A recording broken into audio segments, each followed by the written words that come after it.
அனைவருக்கும் வணக்கம். PGTRB 2025 education சைக்காலஜியில் முழு மதிப்பெண் பெறுவதற்கான வழிமுறைகளை நம்ம பார்த்துட்டு வரோம். முந்தைய பிஜிடிஆர்பியில் கேட்கப்பட்ட சைக்காலஜி கொஷின்ஸ் அடிப்படையில் நம்ம அதனுடைய விளக்கத்தோடு படித்தோம் அப்படின்னாக்கா கண்டிப்பாக சைக்காலஜியில் முழு மதிப்பெண் பெறலாம். 2022 நடந்த கொஷின் பேப்பரை நம்ம தொடர்ந்து பார்த்துட்டு வரோம். அந்த வகையில் இந்த கொஷின் பேப்பர் பாருங்கள். மேம்பாட்டின் மூலம் கொண்டு வரும் மாற்றமானது அதன் உண்மையான மதிப்பீடு மற்றும் அளவீட்டினை கொண்ட டேஷ் ஆகும். இதுக்கான 4 ஆப்ஷன்: ஏ எளிமையானது, பி சிக்கலானது, சி தொடர் நிகழ்வு, டி சுருள் அமைப்பானது. இந்த கேள்வி பிஜிடிஆர்பி 2022 கேட்கப்பட்ட ஒரு வினா. 21-22 பல்வேறு மேஜருக்கு கேட்கப்பட்ட சைக்காலஜி கொஷின் மொத்தம் டோட்டலாக பார்த்தீங்கன்னாக்கா ஒரு 400 கொஷின் சைக்காலஜி மட்டுமே இருக்குது. அப்போது இந்த கொஷினுக்கான கரெக்டான ஆன்சர் எது அப்படின்னு பார்த்தீங்கன்னாக்கா பி ஆன்சர், சிக்கலானது ஆகும். மேம்பாட்டின் மூலம் கொண்டு வரும் மாற்றமானது அதன் உண்மையான மதிப்பீடு மற்றும் அளவீட்டினை கொண்ட சிக்கலானது ஆகும். இதனுடைய விளக்கத்தை பார்த்தோம் அப்படின்னாக்கா மேம்பாடு டெவலப்மெண்ட் என்பது எந்த ஒரு அமைப்பின், சமூகத்தின் அல்லது தொழில்நுட்பத்தின் வளர்ச்சி மற்றும் முன்னேற்றத்தை குறிக்கிறது. ஒரு அமைப்பு அல்லது சமூகத்தில் மாற்றங்களை கொண்டு வரும்போது அந்த மாற்றங்கள் பல்வேறு அளவீடுகளின் மூலம் மதிப்பீடு செய்யப்பட வேண்டும்.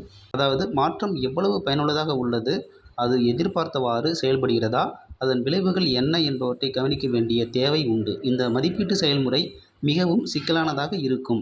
காரணம் பார்த்தீங்கன்னா இதோட 5 பாயிண்ட் இருக்குது. அதில் ஃபஸ்ட்டு பாயிண்ட் பார்த்தீங்கன்னாக்கா பல்வேறு காரணிகள் செயல்படும் விதம். எந்த ஒரு முன்னேற்றத்திற்கும் சமூக, பொருளாதார, அரசியல், கலாச்சாரம் மற்றும் சுற்றுச்சூழல் ஆகிய பல காரணிகள் தொடர்புடையவை. அடுத்த பாயிண்ட் பார்த்தீங்கன்னாக்கா தகவல் சேகரிப்பு மற்றும் பகுப்பாய்வு. மாற்றத்தின் விளைவுகளை கணக்கிடுவதற்காக தகவல் சேகரிக்க வேண்டும் மற்றும் அவற்றை ஆராய்ந்து முடிவுகள் எடுக்க வேண்டும். தேர்ட் பாயிண்ட் நிலையான மாற்றம் உருவாக்குதல். ஒரு மாற்றம் நீண்ட காலத்திற்கு பயனளிக்க வேண்டுமானால் அது சரியான முறையில் செயல்படுத்தப்பட வேண்டும். ஃபோர்த் பாயிண்ட் பல்வேறு சிந்தனைகளை ஒருங்கிணைத்தல். மேம்பாடு பல்வேறு தரப்பினரின் அபிப்பிராயங்கள், எதிர்பார்ப்புகள் மற்றும் தேவைகளை கருத்தில் கொள்ள வேண்டும். அடுத்தது ஃபிஃப்த் பாயிண்ட் முடிவுகளின் தாக்கம். மாற்றத்தால் ஏற்படும் நேர்மறை மற்றும் எதிர்மறை விளைவுகளை மதிப்பீடு செய்வது அவசியம்.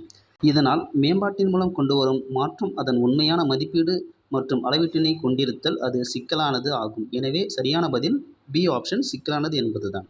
இந்த ஒரு கொஸ்டின் எடுத்து அதற்கான விடையை பார்த்தோம். மேலும் அதோடைய முழு விளக்கத்தை நம்ம இதில் கொடுத்துருக்குறோம்.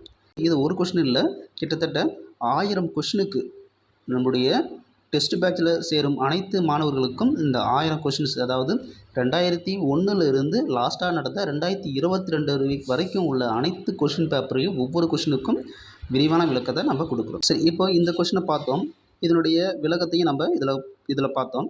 இப்போ இதுலேருந்து என்னென்னலாம் வினாக்கள் நம்ம கேட்க முடியும் பார்த்தீங்க அப்படின்னாக்கா கிரியேட்டட் கொஷின்ஸ். ஃபர்ஸ்ட் ஒன், மேம்பாட்டை மதிப்பீடு செய்ய தேவையான முக்கியமான காரணங்களில் ஒன்று. ஏ ஆப்ஷன் தனிப்பட்ட விருப்பம், பி சமூக, பொருளாதார, அரசியல் மற்றும் சுற்றுச்சூழல் காரணிகள், சி கோலோச்சல், டி சோதனை இல்லாமல் அமல்படுத்துதல். இதுக்கான கரெக்டான ஆன்சர் பார்த்தீங்கன்னாக்கா பி ஆன்சர், சமூக, பொருளாதார, அரசியல் மற்றும் சுற்றுச்சூழல் காரணிகள்.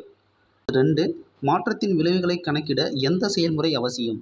ஆப்ஷன் ஏ தகவல் சேகரிப்பு மற்றும் பகுப்பாய்வு, பி யாதேனும் மாற்றம் செய்யாமல் இருக்க வேண்டும், சி ஒரு கருத்தை மட்டும் பின்பற்றுதல், டி கணிப்புகள் தேவையில்லை. அடுத்தது 3, மேம்பாட்டின் மூலம் கொண்டு வரும் மாற்றம் எதனால் சிக்கலானதாக இருக்கும்? ஃபர்ஸ்ட் ஒன் பாருங்கள், பல்வேறு காரணிகள் செயல்படும் விதம், பி ஒரு காரணி மட்டுமே கணக்கில் கொள்ள வேண்டும், சி எந்த காரணியும் அவசியமில்லை, டி மதிப்பீடு செய்யாமல் மாற்றங்களை மேற்கொள்ளலாம். ஃபோர்த் ஒன், முடிவுகளை சரியாக எடுக்க எந்த செயல்முறை அவசியம்? ஏ ஆப்ஷன் தரவுகள் சேகரித்து ஆராய்தல், பி யாதேனும் மாற்றமின்றி இருப்பது, சி சோதனை செய்யாமல் முடிவுகள் எடுப்பது, டி யாருடைய கருத்து கேட்காமல் செயல்படுவது. 5, மேம்பாட்டின் உண்மையான மதிப்பீடு மற்றும் அளவீடு எப்படி அமையும்? மிக எளிதாக, எந்த சிக்கலும் இல்லாமல், சிக்கலானதாக, தேவையற்றதாக. 2001 முதல் 2022 வரைக்கும் நடந்த அனைத்து பிஜிடிஆர்பியினுடைய சைக்காலஜி கொஷின் பேப்பரும் நம்மள்ட்ட அவைலபிளாக இருக்குது. அதாவது பார்த்திங்க அப்படின்னாக்கா இதனுடைய முழு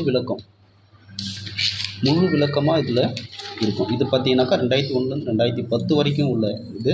அடுத்தது பார்த்திங்கனாக்கா 2011 to 22 எல்லாமே பார்த்திங்க அப்படின்னாக்கா ஒவ்வொரு கொஷினுக்கும் நம்ம முழு விளக்கத்தை கொடுத்துருக்குறோம். இந்த 2 மெட்டீரியலும் நம்மளுடைய டெஸ்ட் பேட்ச் ஜாயின் பண்ணுற அனைத்து மாணவர்களுக்கும் மேலும் தனிப்பட்ட முறையிலும் இதை நம்ம பெற்றுக்கொள்ளலாம். நன்றி, வணக்கம்.